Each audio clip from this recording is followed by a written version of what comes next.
Have you ever noticed that some people slowly disappear from everyone's life? One day they're replying to messages, showing up to gatherings, laughing in group chats, and then suddenly, silence. They stop calling. They stop texting. Sometimes they even disappear from social media. At first, people think, wow, that was rude. But psychologically, people who cut everyone off usually have deeper reasons behind it. The first reason is emotional exhaustion. Some people reach a point where they feel like they've been giving too much of their time, energy, and patience to others. They listen to everyone's problems, support everyone's struggles, and try to keep everyone happy. But eventually their brain says, I'm tired. And instead of explaining it to everyone, they simply step away. Think about that one friend who was always the listener. The one who gave advice, stayed up late talking, helped people through tough moments. Sometimes those are the exact people who disappear first. Another reason is boundaries. Not everyone grows up knowing how to protect their time and emotional space. Some people say yes to everything for years.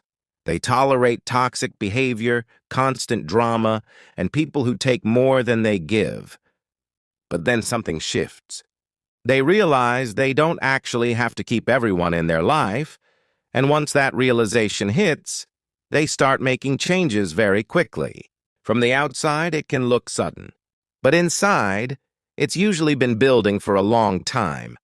There's also something else that happens psychologically: clarity. At some point, people begin to notice patterns.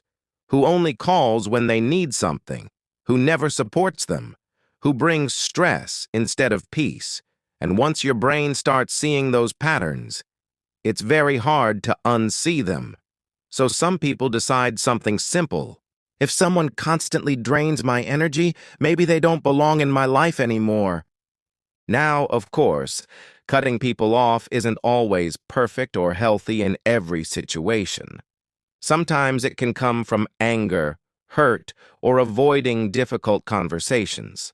But many times, it's actually about protecting mental peace. Some people reach a stage in life where they stop chasing every friendship, every approval, and every connection. They start choosing quality over quantity, and that can look like a much smaller circle. You might notice something interesting about these people. They're often not lonely. In fact, they usually seem calmer. Less drama, less noise, fewer expectations, just a few people they genuinely trust, and a lot more peace of mind. Because the truth is, not everyone who walks away from people is trying to be cold. Sometimes they're just choosing a quieter life, and sometimes distance isn't about hating others. It's simply about finally choosing yourself.